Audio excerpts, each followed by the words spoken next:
Hello à tous, bah voilà, je viens de récupérer ma moto, donc on vient de faire l'entretien des 1000 dessus. Qu'est-ce qui a été fait? Changement d'huile, parce qu'en fait dedans c'était une huile de rodage. Bah, changement d'huile pour, je pense que c'est de la 10-30 qu'ils ont mis dedans.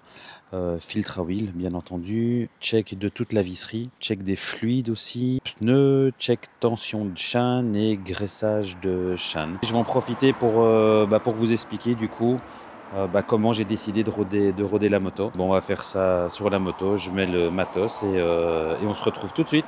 Je vais vous partager en fait ma manière de faire pour roder une moto. C'est la manière dont j'ai rodé mes 3 motos précédentes qui étaient neuves. Je trouvais que ça fonctionnait bien et que la moto était saine et qu'elle était en bon état à chaque fois. Donc voilà, j'ai décidé de procéder de la même manière en fait pour celle-ci. Je vais diviser en 3 parties mon rodage. Je vais aussi faire peut-être un disclaimer avant. C'est ma manière de roder. Donc en aucun cas je dis que je détiens la vérité, que c'est la meilleure manière pour roder une moto ou quoi que ce soit. C'est ma manière. Chez moi je trouve que ça fonctionne bien. Écoutez, n'hésitez pas à dire en commentaire si vous avez d'autres manières de roder votre moto ou même des conseils. Je pense que pour la communauté ça peut être sympa aussi d'avoir d'autres avis. Je suis pas mécano, je suis juste un pilote moto, enfin un conducteur moto qui a un peu d'expérience et voilà quoi. Donc mon rodage en fait il va se passer en 3 parties. Pour commencer déjà, je vais prendre le régime moteur maximal de la moto.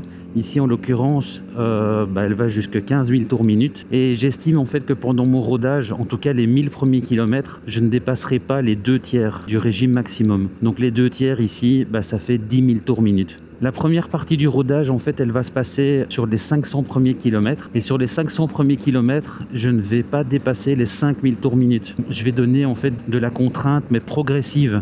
C'est-à-dire que c'est pas genre je démarre de chez moi, bam, je monte jusqu'à 5000. Non, c'est toujours progressif.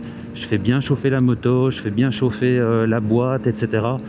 Et je vais progressivement. Quand j'ai passé les 500 km, ça va être la deuxième partie, on va dire entre 500 et 1000 km. Je vais augmenter la contrainte que je vais mettre au moteur. Tous les 100 km, je vais augmenter de 1000 tours minute. On va dire entre 500 et 600 km, je vais monter jusqu'à 6000. De 600 à 700, je vais monter jusqu'à 7000. Et ainsi de suite en fait jusqu'à 1000 km. Logiquement, jusqu'à 1000 km, j'aurai atteint de temps en temps les 10 000 tours minute. Mais tout ça progressivement. Donc c'est important en fait pour la moto d'être progressif. Quand j'aurai fait l'entretien des 1000, donc c'est-à-dire aujourd'hui, ici je vais commencer en fait à monter de plus en plus. Et donc je vais aller chercher de 1000 à 1100.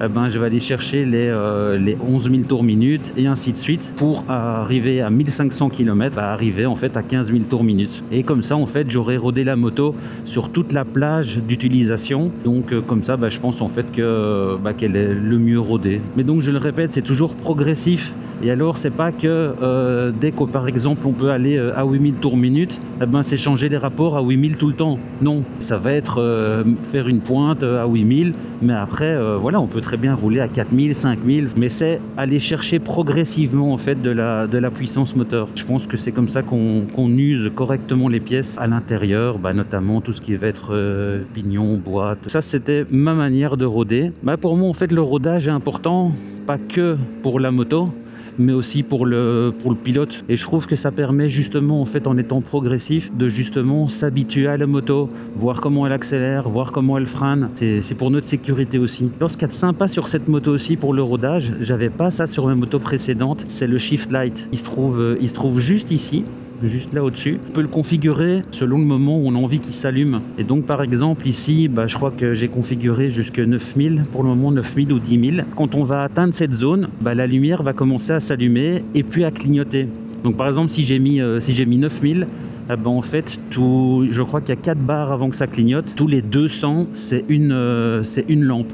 Et donc, en fait, il y a 4 petites lampes ici. On peut le voir là, 4, et puis une grande. Et en fait, quand ça atteint la grande qui se trouve là, ça clignote. Et donc, ça indique en fait qu'on a atteint le régime moteur maximal. Dans le cas où on a choisi, par exemple, 9000, ça nous dit qu'il est temps de changer. Ce shift light, il est intéressant pour le rodage et pour le circuit, évidemment. Vraiment très, très bien et beaucoup plus simple, en fait, pour rôder la moto, je trouve. Et tant qu'on parle rodage, on peut parler aussi du rodage des pneus et des freins. Il y avait eu un commentaire dans la vidéo précédente qui était très intéressant. Je mentionnais dans la vidéo que je faisais mes 50 bornes et après mes pneus étaient rodés, etc. J'avais pas précisé qu'effectivement il fallait un pneu, ça se rôde, mais ça se rôde partout. Ça se rôde pas que sur le plat du pneu. Le plat du pneu, je sais pas si on dit ça, le centre du pneu, mais ça se rôde partout, ça se rôde sur les flancs aussi. Et donc un pneu bien rodé, c'est un pneu qui a travaillé partout. Le commentaire de la personne, je sais plus comment elle s'appelle, était très judicieux. Dès qu'on va prendre un virage ou quoi que ce soit, on est sûr que toute la paraffine, etc. a bien été enlevée et que le pneu est déjà un petit peu rodé, donc va beaucoup mieux accrocher. Idem pour les freins, je vais freiner progressivement au début quand je reçois la moto et pas comme un gros bourrin. Je pense qu'on dit qu'on peut glacer, les plaquettes. Du coup, en fait, elles vont être beaucoup moins performantes, tandis que si on commence à freiner progressivement, on va avoir des plaquettes qui vont être efficaces un maximum de temps en fait. Écoutez, je suis toujours très content de cette moto, hein. Au fur et à mesure que je roule avec, elle est de mieux en mieux. C'est sûrement moi qui m'habitue à elle aussi, mais c'est un vrai régal. Alors quelque chose que j'ai oublié de mentionner aussi, c'est le shifter. Donc pendant les 1000 premiers kilomètres, je ne l'ai pas utilisé. En fait maintenant, je vais commencer à l'utiliser progressivement. Je ne vais pas mettre full contrainte dessus. Malgré qu'un shifter ça fonctionne aussi à un certain régime moteur, hein. Donc c'est pas conseillé en fait d'utiliser le shifter quand on est à 2 ou 3000 tours minute, mais je vais pas commencer directement à lui mettre 10 000 tours minute dans les dents. Donc voilà, donc ça va être aussi un petit changement pour moi. Je vais enfin pouvoir l'utiliser. Laissez des commentaires par rapport à comment vous rodez votre moto ou les conseils que vous pouvez donner aux autres de la communauté, et je vous invite à vous abonner et écoutez, à bientôt pour la prochaine vidéo. Ciao!